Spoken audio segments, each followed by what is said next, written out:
Please subscribe Tito Manny Vlog.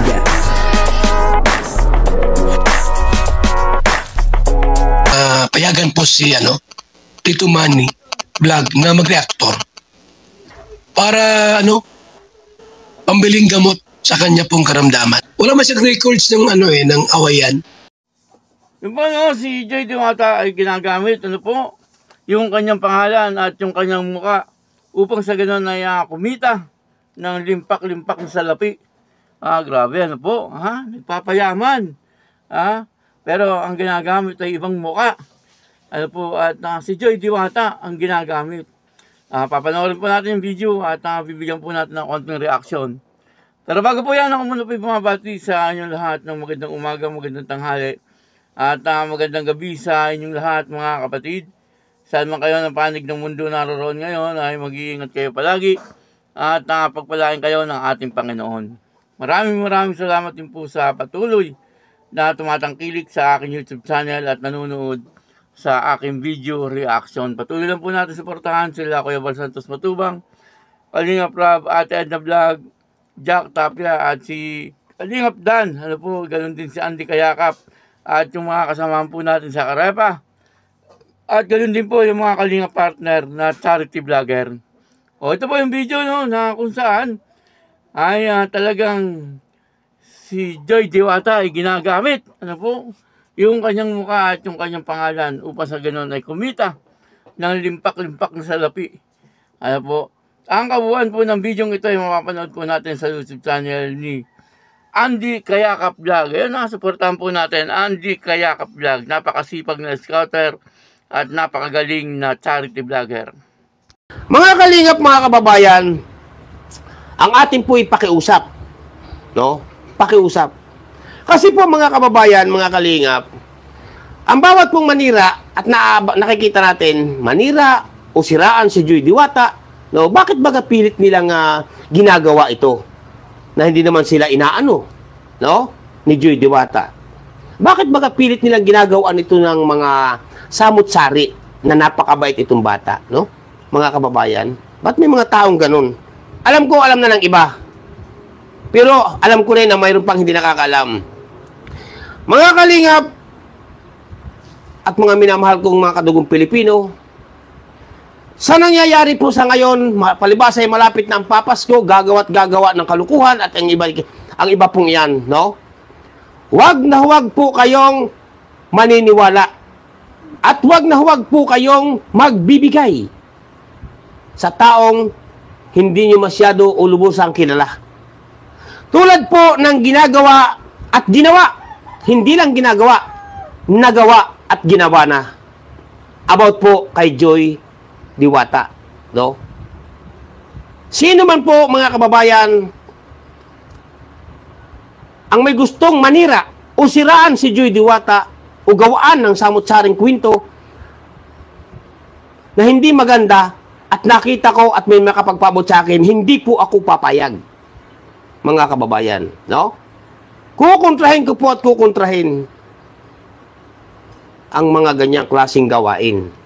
Sana inyo akong maunawaan, mga kababayan, Ngayon po, mga kalingap, mga kababayan, ito po sana i-discuss ko kagabi. Kasi kagabi ko pa po ito alam, Ngayon po, si Joy Diwata ay ginamit ang mukha. Alam na ng iba yan. Pero sinisigurado ko, mayroon pang hindi nakakaalam. Ginamit na naman ang mukha. At talagang mukhang mukha ni Joy Diwata para manghingi ng biyaya. Biyaya na galing sa panluloko. Diba, mga kababayan? Upang manghingi. Mga kababayan, mga kalingap, si Joy Diwata po ay hindi marunong manghingi yan. Yan po'y kahit walang pira, magtitiis po ang batang yan. O kaya ay si Nanay Imelda. Mga kababayan. Hindi po nanghihingi at ayaw manghingi ni Joy Diwata. Yan po ang payo ko sa lahat sa mga yan. Na hanggat maaari, huwag kayong manghihingi. Kung may nagbibigay, tanggapin nyo. Pero kung yung kayo manghingi, magagalit ako sa inyo. Yan ang pinapangaral ko sa pulsa pa kana Joy Diwata. Ginagamit ang pangalan ni Joy Diwata upang manghingi. Ultimo daw, wala daw pang baon, wala daw pang tuition ba yun? Ano ba? Mga kababayan, mag-ingat po tayo. Alam ko na alam na ninyo itong ibang ito. Pero, sasabihin ko pa rin po sa inyo kahit alam na ninyo. Lalo pa po, sabi gusto magpaabot para kay Joy Diwata. No? Hindi ko po sinasabi na tayo nangihingi dito, hindi po. Dinidiscuss lang po natin. No? Wag na wag po kayong magpapadala dyan sa mukha na nangihingi na mukha ni Joy Diwata. Yan po ay pike. Siyempre, napanood po natin yung video, no? At galit na galit. Ano po, itong si Andy Kayakap, dahil po doon sa kanyang nalaman na talaga nga namang nakakabahala, ano po, kung ganun ang ginagawa ng mga taong ito, no? Ginagamit po yung pangalan ni Joy Diwata at yung muka ni Joy Diwata ay ginagamit. Ano po, upang sa ganun ay makapanghingi ng pera. Ano po, siyempre, maraming pera mahihingi ng mga to. Kung hindi po ito mapipigilan, limpak-limpak ng salapi ang makukuha ng mga ito, no? Sa mga sponsor, ang mga viewers ng Danjoy, ano? Siyempre, napakarami pong ang nagmamahal sa Danjoy, ano po? At siyempre, yung kapag nakita po nila na doon sa FB account ay mukha ni Joy Diwata at pangalan ni Joy Diwata, ano? Yung iba ay pwedeng magtiwala kaagad, ano po? Dahil nga sa pagmamahal nila sa Danjoy. Ano po, pero sabi nga po ni Andy Kayakap ay wag po kayong magbibigay.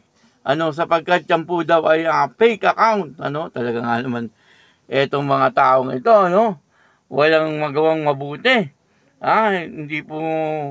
Hindi po sila dumiskarte ng patas. Ano, ang gusto po lagi illegal, ano. Lalo na po ngayon, sabi nga ni Andy Kayakap ay malapit na po ang Christmas. Ano po, talagang marami po ang gagawa ng mga illegal. Ano, upang sa ganun ay para magkapera. Ano, at isa na nga po ito, ginagamit ang pangalan ni Joy Diwata. Ano po, medyo delikado po ito, no? Medyo delikado. Dapat po ay ma-report talaga kung sino man ito. Ay lumabang ka ng parehas. Ano, huwag mong ginagamit ang pangalan ni Joy Diwata, ano, pagkat darating ang panahon ay matutuklasan kung sino ka. Ano, kaya ngayon pa lang ay itigil mo na yung ginagawa mo. Ano, kasi hindi maganda yan. At kawawa naman yung bata. Ano, sabi nga po niya Andy Kayakap, si Joy Diwata nga daw po ay hindi marunong manghingi. Ano po, kumbaga, ay magtitiis na lang, pero hindi po manghihingi. Ano po, yun po ang ugali ni Joy Diwata. At nakikita naman po natin na talagang si Joy Diwata ay napakamahiyain. Yun nga lang pong paglapit sa mga tao ay medyo nahihiya si Joy Diwata. Yun pa po kayang manghingi. Ano? Mukhang malabo po na manghihingi itong si Joy Diwata. Ano po, kaya ingat po kayo doon po sa lahat ng nagmamahal sa Danjoy. Bago po kayo magbigay ay titingnan niyo muna mabuti. Kung pwede mag-video call.